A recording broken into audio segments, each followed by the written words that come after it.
5e meet-up chez Extia. Donc, j'ai pris l'abonnement et c'est toujours un plaisir d'essayer de vous apporter de la pédagogie, ma vision par rapport au monde de l'argent, de l'investissement et les bonnes pratiques qui peuvent vous servir dans le quotidien. Et donc là, en plus, il y a un sujet qui est actuellement très brûlant, qui est la déclaration. Et donc, on va en parler ensemble. Voilà, donc désolé, ce n'est pas le sujet le plus sexy par excellence. J'espère qu'un jour, je ferai un meet-up, comment gagner 1 million d'euros en l'espace de 2 minutes, mais ce n'est pas le cas encore. En tout cas, ce n'est pas encore possible, je pense. Et donc, on va rester plutôt terre à terre pour l'instant et donc parler, hélas, des impôts. Et donc, j'espère que je ne vais pas vous faire avaler votre poulet de travers, mais plutôt que je vais pouvoir vous faire digérer correctement votre repas en vous disant que, bah, tiens, finalement, l'impôt, c'est certes compliqué de s'y confronter et d'y réfléchir, mais ça peut devenir aussi un outil. Et c'est comme ça qu'on a pensé ce meet-up pour, via sa maîtrise, vous ouvrir des portes, que ce soit déjà en termes de management de votre trésorerie, de gestion de votre trésorerie, et aussi, pourquoi pas, d'optimisation, gagner de l'argent via votre imposition. Et donc, on va avoir un peu différentes pistes, différentes questions à vous poser ce midi pour se dire, bah, tiens, cet impôt que je paye chaque année, je peux, pourquoi pas, mieux l'appréhender et même le faire travailler, pourquoi pas, à mon profit. Donc, c'est un peu l'enjeu de ce meet-up. Je vais essayer de rendre ça dynamique pour pas que vous vous endormiez, et même moi aussi au passage. Et donc, sans plus attendre, on va commencer à poser le contexte. La déclaration, comme chaque année, ça démarre courant du mois d'avril. Et donc là, depuis le 9, ça y est, c'est parti. Et je pense que vous n'avez jamais croisé autant de personnes en sueur, autant de personnes paniquées par rapport à cette période qui, chaque année, clairement, soulève beaucoup d'anxiété en France. Je ne sais pas si les stats ont été faites par rapport à ça. Je pense qu'il y a sûrement pas mal d'arrêts cardiaques qui se font devant la plateforme impôt.gouv.fr. On va essayer aujourd'hui de vous aider à appréhender ça correctement. Et donc, oui, depuis le 9 avril, c'est parti. Vous avez en plus différentes deadlines qui tombent comme par hasard, notamment sur le mois de mai, qui est un mois très propice à faire autre chose, entre le soleil, les jours fériés, les week-ends rallongés. Par rapport à ça, vous voyez les différentes deadlines à l'écran. Donc, vous avez, si vous faites la déclaration papier, jusqu'au 19 mai pour remplir votre déclaration.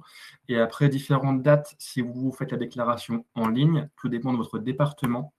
Et donc, vous voyez que finalement, si on prend en compte les différents jours fériés du mois de mai, ben, les deadlines vont vite arriver. Et donc, je vous invite vraiment à prendre le sujet de manière anticipée pour ne pas vous retrouver le jour J à vous dire mince, je dois saisir ma déclaration, faire ça n'importe comment. Et généralement, c'est comme ça qu'on fait des bêtises.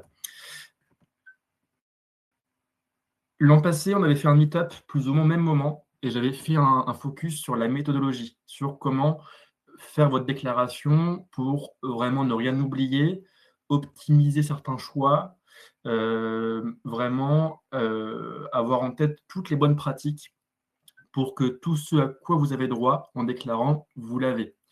Ce n'est pas le principe du rendez-vous du jour. Aujourd'hui, on va plus penser à l'après-déclaration. Mais si vous souhaitez vous replonger dans la méthodo, je vous invite, pas maintenant, mais à la fin du meet-up, à consulter donc la visio de l'an passé. Il n'y a pas grand-chose qui a changé par rapport à aujourd'hui, si ce n'est la mise à jour de l'année. Et donc, ça pourra vous servir pour réaliser votre déclaration. Et donc, après, ce meet-up du jour vous servira pour plutôt comment s'en servir pour une base de travail pour la suite. Donc, je me répète, le but du jour, c'est que votre déclaration devienne un outil. Un outil au service de quoi? De votre argent et de votre gestion d'épargne. C'est plutôt que faire bêtement et méchamment votre déclaration et passer à autre chose, c'est se dire, allez, cette année, c'est l'année où je prends une bonne résolution. Mes impôts, c'est un irritant que je vais traiter, que je vais affronter et que je vais vaincre. Et je vais vaincre comment? C'est ce qu'on va voir aujourd'hui ensemble.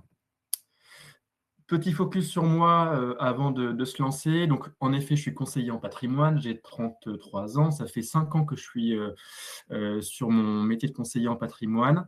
Auparavant, j'étais en grande distribution. J'essaie d'y apporter une vision neuve, décomplexée, transparente du métier, apporter des produits de qualité, peu importe les profils de mes clients, des solutions personnalisées. Et aussi, naturellement, donc le sujet fiscal, c'est un gros pan de mon travail, à la fois pour la déclaration, comment la réaliser, comment défiscaliser. Et donc, n'hésitez pas, vous avez mon contact à l'écran si vous souhaitez faire un point ensemble, à prendre rendez-vous. On va commencer par la fin de la déclaration. Donc, la méthodo, vous l'avez suivie, vous avez réalisé votre déclaration, vous avez donc saisi vos différents montants pour 2025, vos revenus, vos crédits d'impôt éventuels, votre prélèvement à la source, vous vous êtes voilà, gratté le crâne sur différents sujets, vous avez réussi à saisir ce que vous souhaitiez saisir, et bam, on arrive à la fin. Et la fin, généralement, c'est là où on a déjà accès à différents éléments qui vont vraiment vous servir comme base de travail. C'est ce que vous voyez ici à l'écran, ça ressemble à ça. C'est votre résumé de saisie de la déclaration. Donc, vous retrouverez vos salaires, votre prélèvement à la source et tout ce qui concerne votre situation fiscale. Cette partie-ci, moi, je l'aime beaucoup parce que vraiment, ça met tout en une page, ce qui concerne votre situation fiscale. Ça va venir résumer, bah tiens, mon salaire, où est-ce que je me situe? Généralement, c'est bien de faire une pause et se dire, bah tiens, je ne me rendais pas compte que mon revenu imposable, c'est ceci ou cela, parce que souvent, on ne prend pas en compte différents avantages qui sont imposés, comme les titres restaurants, voitures de fonction, etc. On se rend compte aussi qu'il y a souvent des choses qui peuvent impacter positivement ou négativement l'imposition. Donc vraiment, ça, c'est plutôt pas mal d'avoir ce résumé bien à l'esprit, le maîtriser et comprendre tout ce que vous avez déclaré. De ce résumé tombe la douloureuse, ou pas. En l'occurrence, le montant qui vous reste à payer en fin d'année ou le montant que le fisc va vous rembourser. Par rapport à ça, c'est toujours la même chose. On compare.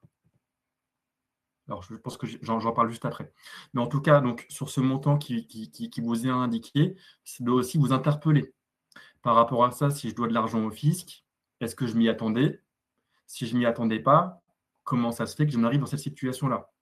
À l'inverse, si le fisc me doit de l'argent, même question, est-ce que je m'y attendais ou pas? Pourquoi le fisc me doit de l'argent? Est-ce que c'est normal? Est-ce que c'est un point d'alarme si plus tard ma situation change, le fisc ne sait pas cela et ça risque à un moment de me causer la même chose en sens inverse? Bref, c'est toujours intéressant d'avoir cette régularisation qui est indiquée à la fin, mais il faut aussi que ça entraîne des espaces. À la fin de la déclaration, vous avez aussi accès à un document PDF qui vous est mis automatiquement à disposition dès que vous signez votre déclaration, qui est un document qui est pour moi aussi hyper important, qui est un premier avis de situation déclarative. Donc en l'occurrence, qui va traduire en format avis d'impôt, mais pas encore officiel, votre déclaration. Et qui va déjà permettre de voir est-ce qu'il y a des erreurs sur la déclaration et aussi où est-ce que le bas blesse. Tiens, j'ai beaucoup de revenus fonciers, je ne m'y attendais pas et je vois que c'est ça qui me génère une grosse imposition. Ou à l'inverse, tiens, je vois que mon prélèvement à la source était très très faible et c'est ça qui cause ma régule que je dois payer en fin d'année. Donc là, ce document-ci aussi, généralement, on le passe très très vite. Je me répète, on a signé, on passe à autre chose. Et pourtant, ça doit permettre de creuser le pourquoi de mon imposition et aussi forcément qu'est-ce qu'il faut mettre en place derrière pour corriger ça. Petit rappel justement par rapport à ce verdict de votre déclaration. À la fin, quoi qu'il en soit, donc il y a un montant soit à rembourser au fisc, soit que le fisc va vous rembourser. Ce montant, il faut toujours avoir en tête d'où est-ce qu'il provient. C'est toujours la même chose. Votre impôt, il est issu de vos revenus. Donc vous déclarez des revenus qui donnent un impôt qui au départ est un impôt brut. Cet impôt brut peut être réduit par différents avantages fiscaux ou pas, pour finalement donner un impôt net. Et on compare toujours l'impôt net au prélèvement à la source pour savoir est-ce que le fisc doit vous rembourser de l'argent ou pas.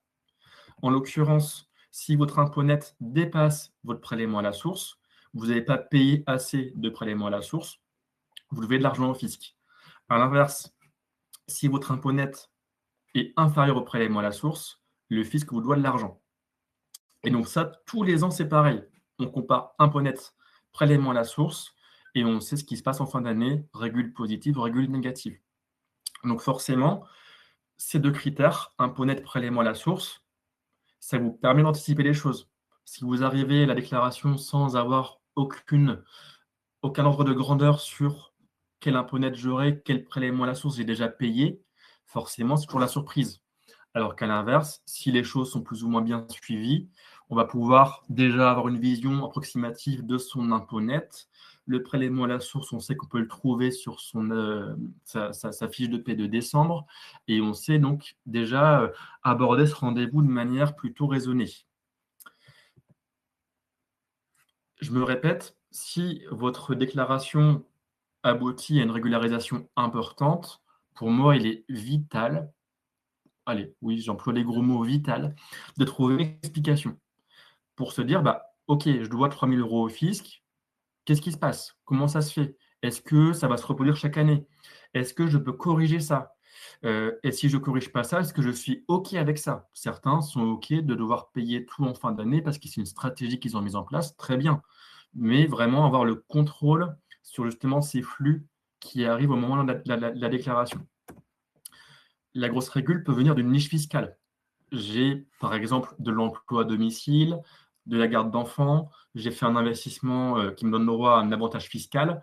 Forcément, bah, boum, mon imposition baisse, le fisc me donne de l'argent de manière importante. Est-ce que je suis OK avec le fait de le percevoir en une fois là, fin juillet? Ou est-ce qu'il est possible, et pourquoi pas plus optimal, de lisser l'avantage fiscal qui me permettra de le percevoir en plusieurs fois et pas tout en une fois? Est-ce que je peux éventuellement intégrer cet avantage fiscal en baissant mon prélèvement à la source? Ce qui me permet au mois le mois d'adapter mes dépenses et justement de ne pas attendre juillet de l'année suivante pour récupérer mon avantage fiscal. Autre élément aussi important, c'est que si j'ai un avantage fiscal type emploi à domicile, garde d'enfants, le fisc part de l'hypothèse que chaque année, cet avantage se reproduit, sauf que le jour où il s'arrête, bah, le fisc ne le sait pas. Donc le fisc, lui, va partir de l'hypothèse que l'année suivante, ça va se continuer, ça va se reproduire, il va verser un acompte en janvier sur un avantage qui n'existe plus. Et généralement, cette situation cause, en juillet, une grosse régule dans l'autre sens. J'ai perçu un acompte en janvier, mon avantage s'arrête. Donc, par rapport à ça, je n'étais pas censé percevoir d'argent par rapport à cet avantage. Je dois rembourser non seulement l'acompte de janvier, et en plus, généralement, un supplément à l'été. Et donc, par rapport à ça, c'est aussi être vigilant. J'ai un avantage fiscal, il s'arrête, bah, je vais régler les choses pour que je n'ai pas d'acompte à percevoir en janvier. Et ça, généralement, on peut le faire en fin d'année pour justement anticiper cette situation. Autre élément qui est important et qui revient à ce que je disais auparavant, impôt net comparé à chaque fois au prélèvement à la source pour savoir la régule qui a payé ou pas en fin d'année. Est-ce que mon prélèvement à la source était bien dimensionné? Est-ce que mon taux est suffisamment élevé ou est-ce qu'il est à l'inverse trop haut? Et est-ce que j'ai été proactif par rapport à ça? Le prélèvement à la source est souvent, enfin, de base, je pense que c'était une bonne démarche que ça arrive, parce que le prélèvement à la source, ça fait même pas 10 ans que c'est mis en place et c'est de base une bonne chose. Sauf que la contrainte, c'est que le prélèvement à la source est toujours sur la base de la déclaration de N-1. Donc en l'occurrence, là, on déclare 2025. Vous validez votre déclaration, votre taux va s'ajuster par rapport à vos revenus 25. Sauf que depuis, on est déjà quasiment en mai 26. Votre situation a pu évoluer, vous avez pu avoir une évolution de revenus, vous avez pu changer de situation, avoir un enfant, un mariage, différents éléments que le fisc ne connaît pas. Et donc différents éléments qui pourraient nécessiter que votre prélèvement à la source soit différent. Et donc forcément, en étant passif et en attendant toujours la déclaration pour le mettre à jour, il y aura toujours un souci. On aura toujours ce 1 an de décalage qui cause des écarts. À l'inverse, je suis proactif, je peux aller sur impôts.gouv.fr, onglet prélèvement à la source, je mets à jour ma situation et j'ai un nouveau taux qui m'est préconisé par rapport à ma situation à l'instant T. Je n'attends pas qu'il y ait ce 1 an d'écart, je prends les choses en main. À savoir que ce prélèvement à la source, j'ai une marge de manœuvre. Je peux déclarer la situation plus juste pour avoir vraiment un taux plus juste. Il m'est souvent arrivé de rencontrer des personnes qui souhaitaient plutôt optimiser un peu les choses, limite en mettant le prélèvement à la source au plus bas possible, pour qu'au mois le mois, ils dégagent une capacité d'épargne supplémentaire qu'ils peuvent utiliser à leur guise, quitte à accepter après la déclaration, de devoir payer une grosse régularisation. En fait, il est possible de gérer son prélèvement à la source en fonction de comment aussi on veut gérer son mois le mois avec, sa fiche de paie, son taux qui est prélevé. Est-ce que je suis OK pour être prélevé beaucoup, pas beaucoup? Est-ce que je suis OK pour avoir une grosse régule, une petite régule? Est-ce que je préfère que le fisc me rembourse de l'argent? Forcément, plus je mets un gros taux, plus je pourrais avoir un remboursement du fisc plus tard, mais c'est-à-dire que je paie de l'argent à l'avance que je ne peux pas faire travailler sur un investissement. À l'inverse, si je mets un taux très bas, bah là, je peux investir, mais je sais que quand je vais devoir déclarer mes revenus, je vais devoir rembourser de l'argent au fisc. Donc chacun peut gérer un peu à sa manière par rapport à sa manière justement de gérer son épargne, mais je pense que ça revient toujours au même, être proactif par rapport à son taux de prélèvement à la source. Une fois qu'on s'est posé ces questions, donc on a traité, la fin de la déclaration, je sais ce que je vais devoir payer au fisc ou ce que le fisc va devoir me payer. Je comprends les montants qui sont indiqués, je comprends que je peux, ajuster mon taux de prélèvement à la source si je le souhaite et que je dois rester vraiment vigilant par rapport à des niches fiscales. Maintenant, je vais me demander: «Bah, tiens, est-ce que mon imposition que je paye là cette année, est-ce que j'ai des leviers sans faire grand chose pour le travailler?» La travailler. Est-ce que, sans forcément investir de l'argent, je peux avoir des pistes qui me permettent, juste en faisant des choses un poil différemment, de récupérer un peu d'argent? Et oui, c'est possible, pas pour tout le monde, mais pour des situations, c'est possible. Première situation, par rapport au foyer fiscal. Vous vous déclarez aujourd'hui dans une situation qui est la vôtre, célibataire, marié, pacsé, famille avec des enfants et cetera. Selon votre situation, il est possible parfois de faire des choix. Aujourd'hui, je suis célibataire, je suis en couple avec quelqu'un, on parle depuis 10 ans de se pacser, on ne le fait pas parce que, on estime que fiscalement parlant, c'est pas forcément intéressant. Peut-être que ça l'est. On peut se poser, voir, réellement si au niveau des chiffres, ça vaut la peine ou pas de se déclarer ensemble. Une question à se poser, ça va pas, générer des dépenses qui sont démesurées, mais ça pourra faire des économies éventuellement d'imposition. Idem pour le mariage. Idem pour des enfants. Forcément, alors, on va dire que les enfants, le sujet est moins fiscal, mais plutôt un projet de famille. La question se pose pour des enfants majeurs, où les enfants majeurs peuvent se déclarer seuls, ou on peut les rattacher à son foyer fiscal. Idem, des simulations entre les deux situations valent la peine d'être effectuées pour voir la situation la plus avantageuse. Autre élément par rapport à ma perception de revenus. Je suis salarié, là, j'ai pas vraiment de solution. Je sais que, bah, mes revenus seront toujours imposés, mon aide fiscale. Si, bah, j'ai des hausses de revenus, ce qui est une bonne chose, je vais payer plus d'impôts, ce qui est un bon problème. Si j'ai la flexibilité de me dire, je suis à mon compte, je vais pouvoir éventuellement venir optimiser un point qui est, je vais pouvoir choisir une structure de société, soit à l'impôt sur le revenu IR, soit à l'impôt sur les sociétés IS, qui pourra me permettre d'optimiser éventuellement les choses en orchestrant ma perception de revenus, les dividendes éventuellement, donc différents axes d'optimisation qui vont me permettre de gérer comment je me rémunère et comment c'est imposé. Et donc là, c'est plus pour un statut d'indépendant. Autre élément aussi, j'ai une location immobilière. Par rapport à ça, j'ai différents éléments qui vont impacter mon imposition. Est-ce que je loue le bien en location nue? Est-ce qu'il est en location meublée? Est-ce que je le mets sous une SCI? Cette SCI, est-ce qu'elle est à l'impôt sur le revenu? Est-ce qu'elle est à l'impôt sur les sociétés?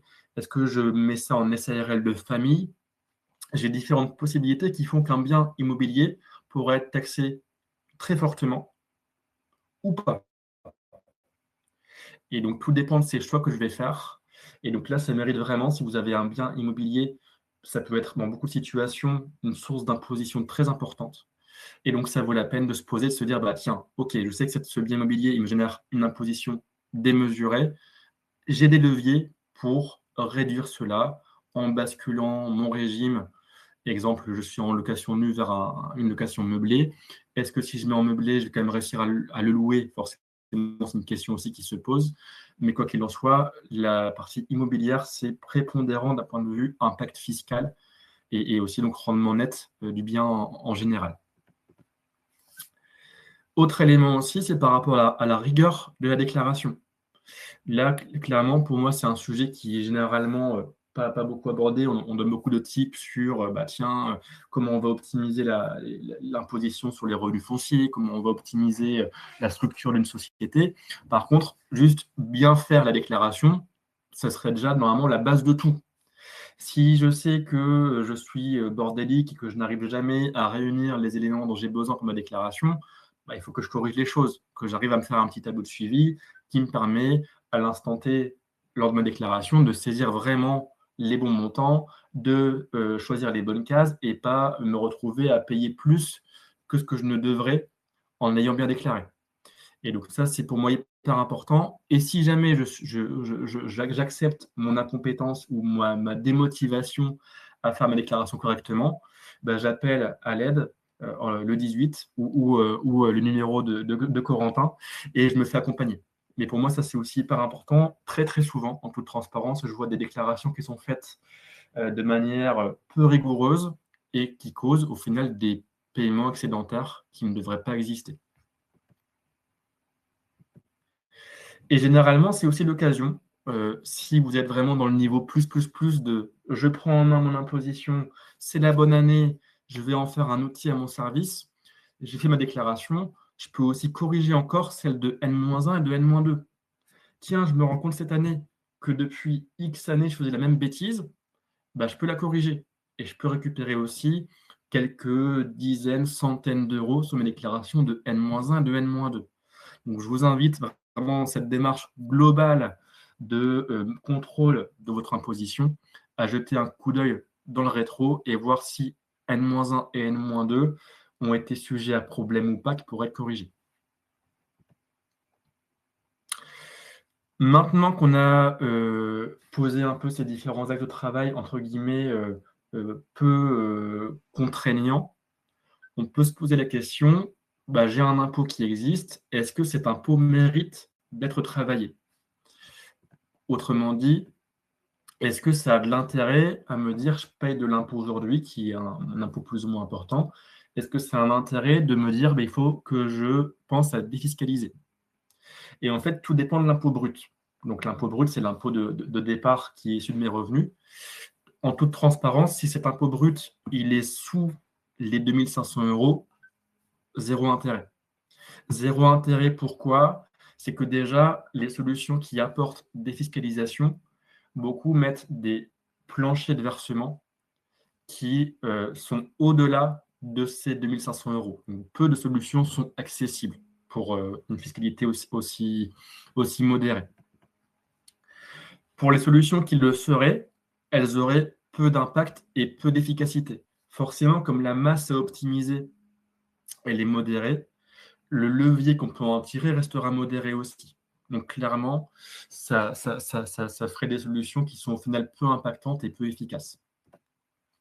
Et enfin, dernier point, c'est que investir, c'est toujours une question aussi d'arbitrage et d'opportunité.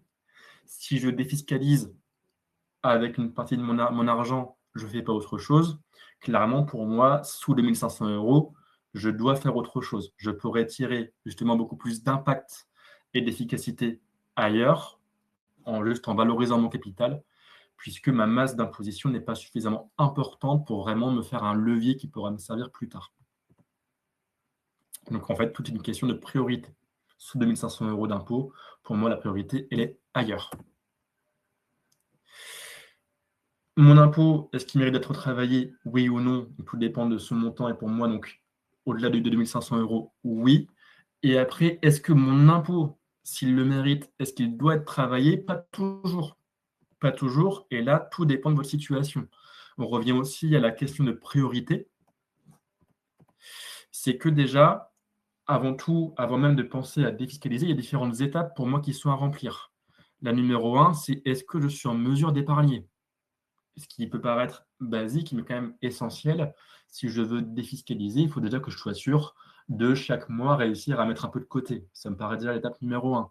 Numéro 2, c'est d'être à l'aise aussi et donc d'avoir une épargne de précaution, d'avoir mon livret A ou mon LDDS qui a un montant qui me paraît suffisant pour demain, il m'arrive un aléa, j'ai ce qu'il faut dessus et je ne suis pas en difficulté. Autre étape, c'est aussi déjà avoir commencé à valoriser mon épargne correctement et plus qu'un livret, assurance vie, PEA.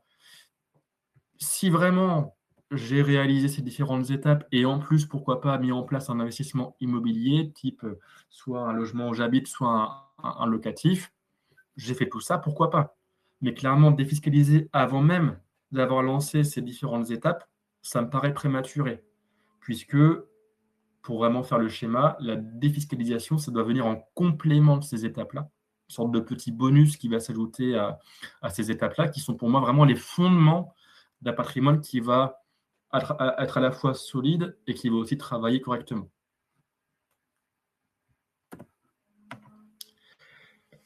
Et aussi, défiscaliser pourquoi? Parce que défiscaliser pour juste réduire mon imposition, ça n'a pas de sens. Si je veux défiscaliser, c'est dans quel but? Quel est mon objectif derrière? Et par rapport à ça, tout dépend de vous. Ça peut être juste pour récupérer le pouvoir d'achat. Je paye 5 000 € d'impôts. En défiscalisant, je vais récupérer, je dis une bêtise, 500 € sur l'année qui vont me permettre de financer un voyage ou un resto. Et c'est très bien. Autre possibilité, c'est que je vais défiscaliser, donc réduire mon imposition et donc l'économie générée, je vais m'en servir pour réinvestir et donc créer un cercle vertueux. Je fais un gain que je réinvestis, qui crée un nouveau gain, et ainsi de suite. Je peux aussi me libérer d'impôts. Pour beaucoup, l'imposition et l'impôt qu'on paye, ça a un impact négatif sur le quotidien. Le fait de savoir que je paye tous les ans mes 5 000 € d'impôts, ça me bousille.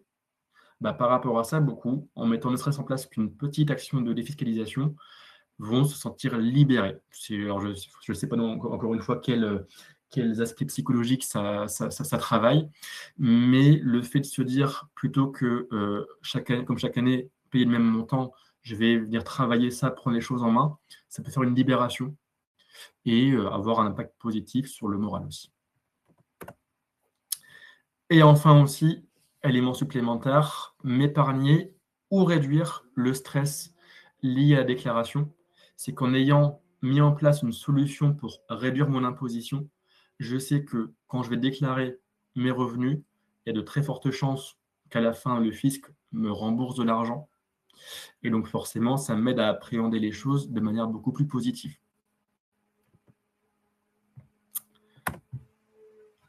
Ok, donc j'ai étudié, est-ce que mon impôt mérite d'être travaillé? Est-ce qu'il doit l'être? Pourquoi le faire? Mais maintenant, ok, j'ai coché toutes les cases pour ces différentes questions. Je suis ok pour avancer, mais comment je fais? Et comment je fais, c'est souvent une question qui aussi est très importante et dure à répondre. Pourquoi? C'est qu'en France, on est clairement un enfer fiscal. On est le pays dans le monde qui est le plus prélevé entre impôts, cotisations et autres taxes diverses et variées. Mais on est aussi le pays qui propose le plus de niches fiscales possibles, donc de solutions pour réduire l'imposition. Il y en avait plus de 200 encore il y a quelques années. Ça a pu baisser un petit peu, mais clairement, il y a beaucoup de choses qui viennent réduire l'imposition. Sauf que la contrainte, c'est que dans ces 200 niches fiscales, très peu sont efficaces.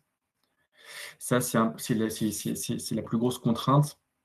C'est un peu le mouton à 5 pattes, c'est que pour trouver une solution qui combine à la fois un rendement qui est intéressant, un niveau de risque qui est contrôlé, ou du moins qui est clairement exprimé, et une flexibilité et une contrainte de temps pas trop importante, dès qu'on combine ces différents critères qui sont généralement des critères indispensables, on passe de 200 solutions potentielles à 3, que moi en tout cas, je considère comme intéressantes. Et donc, il y a clairement un tri qui est à faire. Hélas, beaucoup d'acteurs du monde de la finance ne font pas ce tri et proposent des solutions qui mettent en avant l'avantage fiscal, mais qui font perdre de l'argent aux investisseurs. De mon côté, je vous avoue que ce n'est pas forcément ma manière de voir les choses. Je pense que quand on défiscalise, c'est pour gagner de l'argent. Et donc, le tri se fait et doit mener à éliminer différentes solutions. Exemple, des fonds de placement dans tout ce qui est start-up, notamment dans l'innovation. On va avoir droit à un avantage fiscal pour y investir. Là-dessus, c'est pour moi, pas une solution que je recommande. Pourquoi? C'est qu'à la fois le niveau de risque est très élevé et aussi les fonds sont bloqués au moins 7 ans et souvent pour une durée qui se prolonge sans avoir de visibilité à l'avance. Donc, non seulement on ne sait pas à la fin si on va récupérer son argent, mais en plus on ne sait pas à quel moment. Idem par rapport au Sofica, qui a un placement lié au cinéma, où on peut donc apporter des fonds à l'industrie cinématographique et obtenir un avantage fiscal assez conséquent. Mais néanmoins, la majorité des Sofica, de mémoire 70%, procurent un rendement négatif. Donc j'ai un gain fiscal, mais qui à la fin ne me permet pas de gagner de l'argent. Dommage. Idem par rapport à des dispositifs immobiliers comme le monument historique, comme le Malraux, qui sont des dispositifs qui donnent droit à des avantages fiscaux. La contrainte, c'est que les biens concernés par ces dispositifs coûtent très très cher. Généralement, c'est quasiment x2 par rapport au prix du marché. Pour que ça soit rentable, généralement, il faut au moins une bonne paire d'années. Idem pour le dispositif de Normandie, qui est le Pinel dans l'ancien. Alors là, ça va dépendre des programmes. Ce dispositif est un peu moins, selon moi, contestable. Néanmoins, des programmes restent problématiques, d'autres peuvent être intéressants. Donc là, c'est vraiment de manière très précise. On pourra pourquoi pas trouver un ou deux programmes immobiliers intéressants qui donnent droit à avantage fiscal, mais sur la grande masse des programmes disponibles, c'est hélas une minorité. Et c'est le cas aussi par rapport au Jeanbrun, qui est un nouveau dispositif immobilier qui a été lancé cette année et qui est en plus lui encore moins avantageux d'un point de vue impact fiscal que le de Normandie. Donc là, on a éliminé différentes solutions et je ne vous les ai pas toutes indiquées ici. Maintenant, qu'est-ce qui me reste comme chose que je peux envisager pour travailler mon imposition? Et donc moi, là, je vais sortir 3 solutions différentes et on va revenir à un cas concret. Moi, j'aime toujours prendre un peu les choses de manière très pragmatique. Et donc, on a Sophie, que vous voyez à l'écran, qui est célibataire, qui a 31 ans. Et là, en France, quand on est célibataire, donc une part fiscale, on est dans la situation où on est le plus imposé. Le barème d'imposition est pas très indulgent par rapport aux célibataires. Et Sophie, elle paye 12 000 € d'impôts. Donc, elle est en l'occurrence, elle paye 1 000 € d'impôts par mois, ce qui est une charge conséquente. Elle a déjà coché les différentes cases exprimées auparavant, donc elle a une capacité d'épargne mensuelle, elle a déjà investi sur différents supports, elle a sa précaution qui est constituée, donc c'est bon. Elle se dit, je peux défiscaliser pour créer une stratégie complémentaire à ma stratégie patrimoniale déjà bien implantée. Et donc, Sophie se pose la question, donc quoi je vais pouvoir investir? Par rapport à ça, pour moi, première solution qui est intéressante, c'est ce qu'on appelle le Girardin industriel. Girardin industriel, on va prendre l'avion et on arrive Réunion, Guadeloupe, Martinique, notamment Mayotte, Guyane, en tout cas où vous le souhaitez. Et en fait, c'est un dispositif qui a été mis en place pour faire contribuer à l'économie des dom-toms. Donc, chaque niche fiscale qui existe, de base, elle a un but, c'est de flécher notre épargne vers un secteur particulier. En l'occurrence, ici, les dom-toms, les dromcoms, si on prend la terminologie actuelle. Et en fait, ce qui a été analysé, c'est que les dromcoms ont un handicap important, c'est que le coût de la vie sur place est très élevé. Comme c'est des territoires qui sont isolés, comme le marché de consommateurs est très restreint. Et donc, lancer une société dans les dom-toms, c'est très cher par rapport à la métropole. Et donc, pour compenser cela, le gouvernement, maintenant, il y a 40 ans, a créé donc, un dispositif pour dynamiser l'économie des dom-toms, qui s'appelle aujourd'hui Girardin industriel, qui vient donc contribuer et dynamiser ces départements. En investissant donc en Girardin, je vais donc apporter des fonds qui vont servir à acheter du matériel qui sera mis en location à des sociétés locales qui pourront donc louer ce matériel moins cher que le prix du marché, donc un intérêt pour eux qui est intéressant. Et en plus de ça, moi, en investissant, je vais avoir un rendement qui est en plus marqué noir sur blanc quand j'investis. Et mettons, à aujourd'hui, le rendement en Girardin, c'est 14%. Là où c'est intéressant, et ça revient à ce que je disais auparavant, c'est que le Girardin, c'est vraiment un placement court terme. J'investis aujourd'hui, j'ai mon retour sur investissement dès juillet de l'année N+1. Ce qui me permet donc vraiment de ne pas bloquer mon épargne très longtemps. Et en plus, je peux y investir dès 2 500 €. On revient à Sophie, elle a ses 12 000 € d'impôt.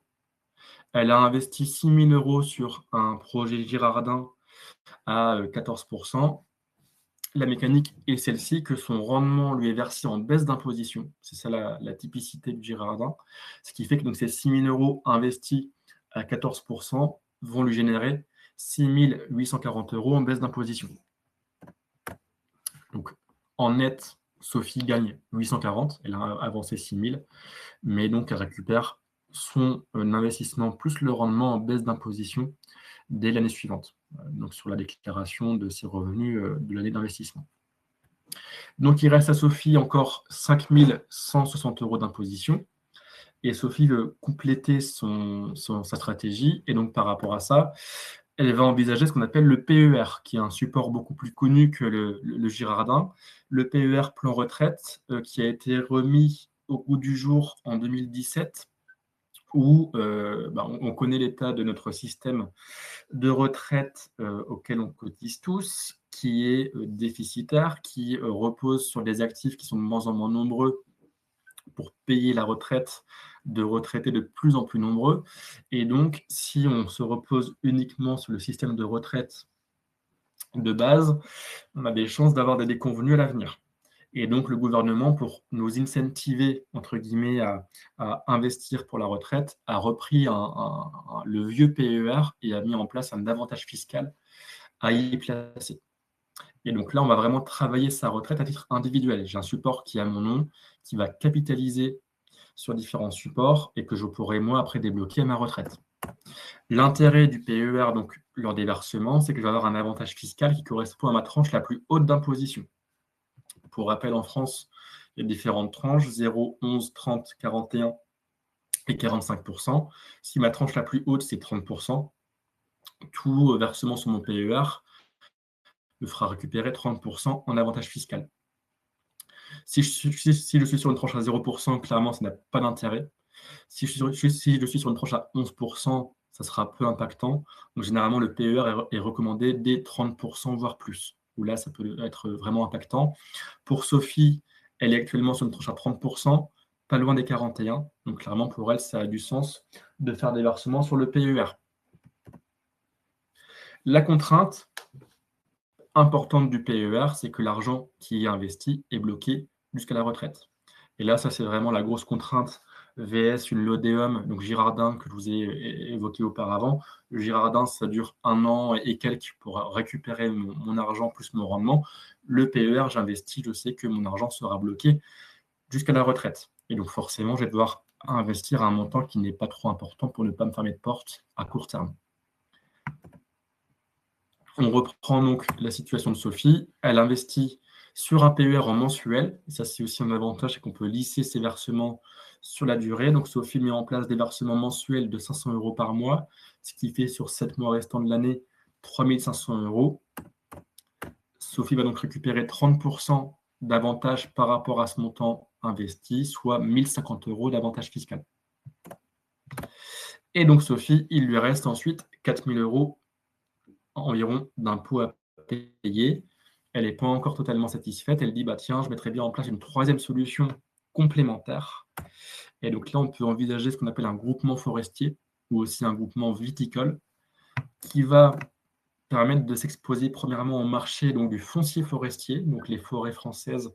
Je vais pouvoir donc m'exposer à l'évolution du foncier sur lequel elle repose et aussi au marché du bois. Si le marché du bois a des usages de plus en plus importants, ce qui est le cas actuellement, il y a de fortes chances que le foncier forestier se valorise aussi en conséquence. En investissant en groupement forestier, Sophie va pouvoir viser 2 rendements complémentaires. Numéro 1, la capitalisation. Elle investit un montant. Ce montant donc, sera indexé à l'évolution du prix du foncier forestier, qui en moyenne prend entre 3 et 5% par an. Donc Sophie sait que son montant investi pourra se valoriser chaque année.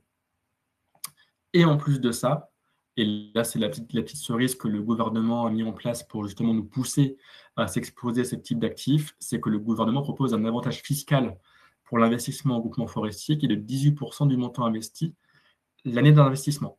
Donc, de rendement, le montant investi va progresser chaque année entre 3 et 5%. Et en plus, je vais obtenir en baisse d'imposition 18% de ce montant investi. À savoir, contrainte, une nouvelle fois, quand même bien plus modérée que pour le PER, c'est que les fonds investis, pour que réellement ils puissent profiter à ces secteurs, ils sont bloqués, et là sur une durée de 5 ans et demi. Le groupement forestier, un peu comme le PER, est très accessible. Là, dès 1 000 €, je peux commencer à m'y exposer. Sophie, elle souhaite compléter ce qui lui reste à travailler, et aussi par rapport à ses capacités d'investissement. Elle va y investir 4 000 €. Et donc, Sophie, on reprend sa situation fiscale, c'est 12 000 € d'impôt, réduit par un Girardin, réduit par un PER. Et elle va récupérer 18% du montant investi via son groupement forestier, soit 720 €, ce qui lui met une situation d'impôt finale à 3 390 €. Par rapport à ça, Sophie donc, a investi 10 000 € en tout, entre le Girardin, le groupement forestier, plus 500 € par mois sur le PER, soit 13 500 € si on fait l'addition totale, en sachant que dès l'année N+1, elle va récupérer donc le gain fiscal qu'elle pourra pourquoi pas réinvestir et ainsi par la suite renouveler l'opération de défiscalisation. Généralement, c'est ce qui est plutôt impactant, c'est je me lance en défiscalisation, c'est pas de le faire une seule année, mais de reproduire chaque année pour que réellement, c'est un impact régulier sur le long terme qui puisse me servir plus tard. Corentin, il y a une question. Est-ce que si l'on investit dans l'ODM Girardin cette année, l'imposition sur l'année 2025 sera impactée ou cela sera pour l'année 2026? Non, 2026. Peu importe le produit mis en place, Girardin, PER, groupement forestier ou autre, c'est toujours l'année d'investissement qui compte. J'ai investi en 2026, c'est mon impôt 2026 que je travaille, que je déclarais au printemps 27, et donc ce sera été 27 où j'aurai mon retour en termes d'avantage fiscal.